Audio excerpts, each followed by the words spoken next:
Hello everyone, welcome to our YouTube channel JK brothers. तो guys, आज के इस वीडियो में हम बात करेंगे। लेक्चर है जो आज का हमारा फ्रीडम स्ट्रगल मूवमेंट का जो पार्ट सेकंड है उसके बारे में पढ़ेंगे, डिस्कशन करेंगे थोड़ा बहुत, और इंडियन नेशनल कांग्रेस के बारे में पढ़ेंगे। तो जैसा कि हमने पार्ट फर्स्ट था जो ऑलरेडी अपलोड कर दिया था रिवोल्ट एक्ट के 1857 के अगेंस्ट, उसके एमसीक्यूज भी अपलोड कर दिए थे। और जिन्होंने वो वीडियोस नहीं देखी हैं तो लिंक उसका डिस्क्रिप्शन बॉक्स में है, तो आप डिस्क्रिप्शन बॉक्स में जाके एमसीक्यूज का भी लिंक मिल जाएगा और आपको थियोरेटिकल पार्ट का भी लिंक वहाँ पे मिल जाएगा, तो आप विजिट करके वॉच कर सकते हैं। ठीक है, पहले थ्योरी वॉच करें उसके बाद एमसीक्यूज। चलिए आज का जो लेक्चर है उसका स्टार्ट करते हैं। तो फ्रेंड्स की रिवोल्ट एक्ट के बारे में जैसा कि हमने फर्स्ट में डिस्कशन कर लिया था, अब बात ही आती है जो नेक्स्ट की। हमने जैसे कि बताया था कि आपको 19 ईयर्स की स्ट्रगल मूवमेंट के बारे में बात करनी है। ठीक है, 19 ईयर्स की जो स्ट्रगल्स की मूवमेंट के बारे में आज बात करेंगे। पूरी 1857 से लेकर 1947 तक आपकी बात चलेगी। यहाँ पे क्या क्या मूवमेंट्स की गई थी जो कि फ्रीडम के लिए, तो उनके बारे में यहाँ पे आपको लेक्चर मिलते रहेंगे। तो आप हमारे चैनल को ज़रूर सब्सक्राइब कर लें ताकि आप पूरे लेक्चर देख सको। तो अब बात आती है 1872 में क्या हुआ। 1872 में क्या हुआ कि वाइस रॉय होते थे इंडिया के, लॉर्ड मोयो थे उस टाइम। ठीक है, लॉर्ड मायो वाइस रॉय थे। वो कहाँ पे गए थे? अंडमान निकोबार में गए हुए थे। तो अंडमान निकोबार में एक जेल है जिसका नाम है सेलुलर जेल, याद रखना, जिसको काला पानी के नाम से जाना जाता है और जिसको हिंदी में इंग्लिश में ब्लैक वाटर के नाम से बोलते हैं। तो काला पानी की सज़ा आपने सुनी होगी। तो ये कहाँ पे है? अंडमान निकोबार में थी। उस टाइम क्या हुआ था कि यहाँ पे ब्रिटिशर्स के अंडर थी, तो prison was used by the Britishers. तो वहाँ पे एक प्रिजनर थे, ठीक है, उनका नाम क्या था? शेर अली अफरीदी, आल्सो कॉल्ड शेर अली। ये एक पठान था और ये वहाँ से भागा हुआ था। तो जैसे ये भागा हुआ था तो ये किसके साथ मिला? तो यहाँ पे मैंने लिखा है वहाँ से prisoner on the Andaman Nicobar island पे था। तो ये इनकी मुलाकात किनसे हो जाती है? इनकी मुलाकात फ्रेंड्स हो जाती है लॉर्ड मायो से, जो कि वाइसराय थे उस टाइम के। तो इन्होंने क्या किया? इनको किल कर दिया। ठीक है, किसने किल किया? शेर अली अफरीदी ने, जो कि भागा हुआ कैदी था सेलुलर जेल से। इन्होंने इसको, लॉर्ड मायो को, मार दिया। तो ये हिस्ट्री के पन्नों में बात छिप गई कि फर्स्ट ब्रिटिशर जो इंडियन ब्रिटिशर में थे, वाइसराय थे, तो उसकी जो हत्या कर दी गई, वो एक फर्स्ट ब्रिटिशर्स कौन था? एमसीक्यू से आ सकता है आपको। लॉर्ड मायो था, जिसको किसने मारा? शेर अफरीदी था। ये कौन सा प्रिजन था? कहाँ का? अंडमान निकोबार सेलुलर जेल का था। ठीक है, उसके बाद नेक्स्ट बात करते हैं। उसके बाद बात आती है formation of Indian national Congress. Indian national Congress की फॉर्मेशन कैसे हुई? तो फ्रेंड्स यहाँ पे आप देख सकते हैं इंडियन नेशनल फॉर्मेशन की जो कैसे हुई इंडियन नेशनल कांग्रेस की फॉर्मेशन, तो वो आप देख सकते हैं। फाउंडर कौन थे इसके? MRA आओ ह्यूम। तो ये AO ह्यूम कौन थे? Mister AO Hume. जो AO ह्यूम थे, एक ये ICS यानी कि इंडियन सिविल सर्विस के रिटायर्ड ऑफिसर थे। तो इन्होंने ये इंडियन नेशनल कांग्रेस की वो फाउंडेशन की। तो यहाँ पे आप देख सकते हैं जो फाउंडेशन जब इनकी हुई थी, वो टोटल मेंबर जब पूछा जाएगा तो कितने? वो 72 थे, याद रखना इस चीज़ को। और उस टाइम के जो वाइसराय थे वो कौन थे? लॉर्ड डफरिन थे। तो याद रखना उस टाइम के जो प्रेसिडेंट कौन थे, वाइसरॉय कौन थे? वो आपके लॉर्ड डफरिन थे। ठीक है, अब बात आती है कि जो फर्स्ट प्रेसिडेंट था इंडियन नेशनल कांग्रेस का, वो कौन था? वो आपके WC बनर्जी थे, जिनका पूरा नाम भूमेश चंद्र बनर्जी है, जिनका पीरियड 1885 से 1886 तक था। ठीक है, उसके बाद फर्स्ट मुस्लिम प्रेसिडेंट कौन था? INC का, यानी INC यानी इंडियन नेशनल कांग्रेस का, तो बदरुद्दीन तैयबजी। ये बहुत ही ज़्यादा इंपॉर्टेंट है, इसको नोट डाउन कर ले। अब ये आपको पता है, ये जो सेशन चल रहा है आपका, ये मॉडरेट लीडर में थे। मॉडरेट लीडर में कौन कौन से आते हैं? AO ह्यूम आ गया आपके, WC बनर्जी, उसके बाद गोपाल कृष्ण गोखले, SN बनर्जी, दादा भाई नौरोजी। उसके बाद बदरुद्दीन के बारे में आपने पढ़ लिया, ये एक फर्स्ट मुस्लिम जो प्रेसिडेंट थे INC के। ठीक है, राष्ट्र बिहारी घोष, तो इसके बारे में भी आप बात करेंगे इसके बारे में।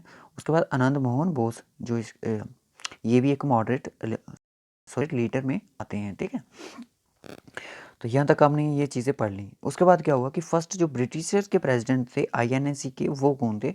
वो थे सर जॉर्ज यूले। ठीक है, इनका नाम याद रखना। फर्स्ट जो प्रेसिडेंट थे INC, ये MCQs में आ चुके हैं क्वेश्चन। ठीक है, SSC के एग्ज़ाम में ये पूछी गई हैं चीज़ें, तभी ये नोट डाउन है। उसके बाद यंगेस्ट प्रेसिडेंट कौन था इंडियन नेशनल कांग्रेस का, तो वो आपके मौलाना आज़ाद थे, ठीक है, मौलाना आज़ाद थे youngest president of Indian national Congress के, ठीक है। फिर यहाँ पे बात की गई है रिटायर, इसके बारे में पढ़ लिया। ए.ओ. ह्यूम जिसके बारे में हमने पढ़ा, वो एक रिटायर वो था, सिविल ऑफिसर था, ठीक है।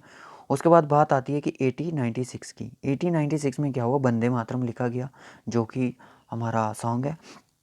रिटन लिखा किसने था, बंकिम चंद्र चटर्जी ने द्वारा लिखा गया था। और इसको फर्स्ट टाइम किसने गाया था, फर्स्ट टाइम इसको रविंद्रनाथ टैगोर ने गाया था। 1896 कब गाया था, कलकत्ता कांग्रेस सेशन में गाया गया था। ये बहुत ही ज़्यादा इंपॉर्टेंट लाइन्स है। कहाँ पे गाया गया था, कलकत्ता कांग्रेस सेशन में इसको गाया गया था। किसके द्वारा गाया गया था, रविंद्रनाथ टैगोर द्वारा गाया गया था।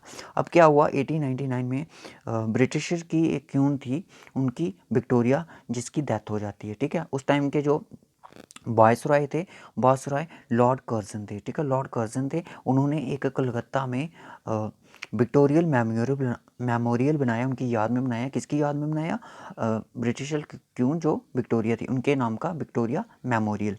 कहाँ पे बनाया, कलकत्ता में बनाया। कब बनाया, 1901 में बनाया, ठीक है। तो यहाँ तक आई होप सबको क्लियर होगा। पार्टीशन ऑफ बंगाल के बारे में पढ़ते हैं, जो हमने पढ़ा उसके बारे में रिवाइज कर लेते हैं। 1872 में इतना याद नहीं रखना आपने, पर सेलुलर जेल का रोल इंपॉर्टेंट है यहाँ पे। वो कौन से फर्स्ट उनके ब्रिटिशर्स के वाइसरॉय थे जिनको मार दिया गया था, किनके द्वारा किया गया था, शेर अली अफरीदी द्वारा मार गया था। कौन थे, लॉर्ड मायो थे, ठीक है, इतना याद रखना आपने। तो जो सेलुलर जेल कहाँ पे है, इसके बारे में आपको एमसीक्यूज आ सकता है। Formation of Indian national Congress, ये तो बहुत ज़्यादा इंपॉर्टेंट है। तो कब हुई थी, 1885 में हुई थी। और जो इसकी एग्जैक्ट डेट है वो आपको नेक्स्ट लेक्चर में बताऊंगा, क्योंकि मैंने ऐड करना यहाँ पे भूल गया हूँ। दिसंबर करके कुछ 28 दिसंबर है शायद, अगर किसी को पता हो तो कमेंट बॉक्स में बताइए। 28 दिसंबर 1885 थी शायद, दिसंबर था, पता नहीं, कोई बात नहीं, नेक्स्ट लेक्चर में आपको बता दूंगा।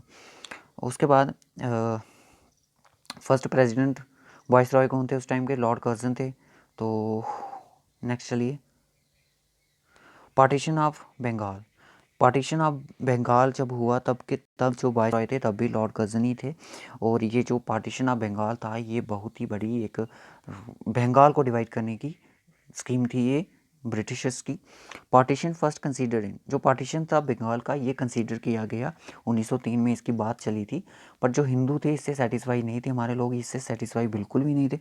पार्टीशन दो पार्ट में होना था, एक बंगाल प्रॉपर में होना था और दूसरा आपका ईस्ट बंगाल एंड असम में होना था, ठीक है, बंगाल प्रॉपर।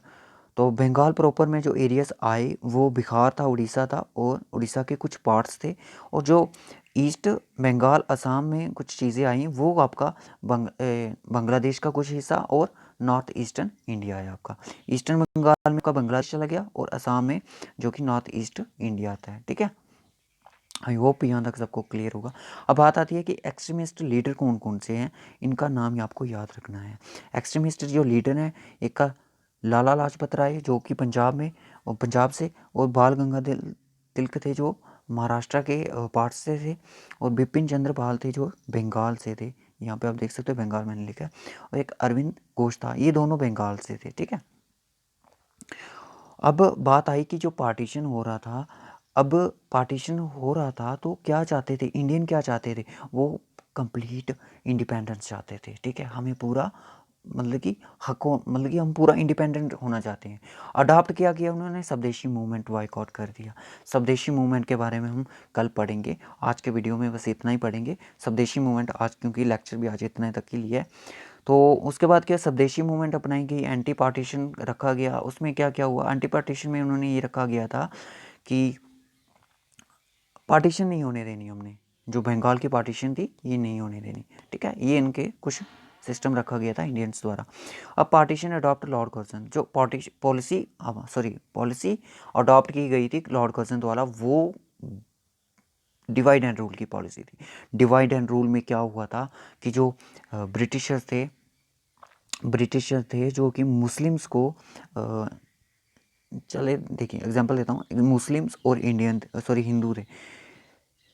अब हिंदू ने कोई डिमांड की, मुस्लिम ने एक ही डिमांड की, दोनों ने एक ही डिमांड की, तो वो जो डिमांड थी इनकी पूरी कर दी जाती थी, इसकी नहीं की जाती थी। उनको एक दूसरे के अगेंस्ट कर दिया, मतलब कि उनके बीच में ही चिंगारी फेंक दी मुस्लिम और हिंदू के बीच में कि आपस में ये लड़ जाएं तो हमारा काम आसान हो जाए।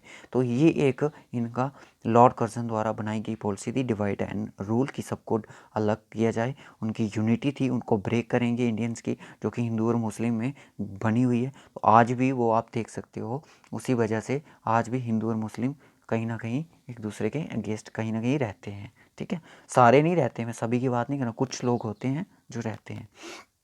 एंटी पार्टीशन, एंटी पार्टीशन का यहाँ पे देख सकते हो 7 अगस्त 1905 में हुआ और 1905 में हुआ। मेथड्स अडॉप्ट किए गए, स्वदेशी मूवमेंट, स्वदेशी good and boycott foreign goods. स्वदेशी का ये था कि इन्होंने ये क्या करना था कि जो स्वदेशी मूवमेंट था, इसके अंडर में आपको इन शॉर्ट बता दूं, स्वदेशी मूवमेंट में इनका ये था कि जो फॉरेन से मतलब चीज़ें आती हैं, जैसे कि ये क्या करते थे, कुछ कच्चा सामान जिसको रॉ मटेरियल बोलते हैं, वो क्या करते थे, ब्रिटिशर्स ले जाते थे इंडिया से उठा के, उसको लंदन में ले जाते थे, उसको वहाँ पे बनाते थे और उसको जो जो भी मटेरियल उसका बनता था उसको बना के इंडिया में आके सेल करते थे और वहाँ पे अच्छे दाम कमाते थे। तो ये इंडिया को कहीं ना कहीं लूट रहे थे। ठीक है, तो ये भी एक उनका एंटी पार्टीशन मूवमेंट का एक कारण बन चुका था, तभी इन्होंने स्वदेशी मूवमेंट लागू करने की योजना बनाई। रविंद्रनाथ टैगोर कंपोस्ट अमर सोना बंगला, अमर सोनार बंगला इन्होंने एक कंपोस्ट किया, जो कि अब नेशनल सॉन्ग है बांग्लादेश का। इस चीज़ को आप नोट कर लो। ठीक है, जो बांग्लादेश का सॉन्ग है वो क्या है, अमर सोनार बंगला। इसको किसने कंपोज किया था, रविंद्रनाथ टैगोर ने किया था। इस चीज़ को याद रखिए। अब क्या हुआ, एंटी पार्टीशन के द्वारा क्या हुआ, एंटी पार्टीशन जो बनाया गया उसके दौरान क्या हुआ कि जो यूनिटी थी बिटवीन मुस्लिम एंड हिंदू वो फिर से बनना स्टार्ट होगी, बट ब्रिटिश ने उसको कुचल दिया किसी ना किसी तरह से। ठीक है, उसको ख़त्म किया।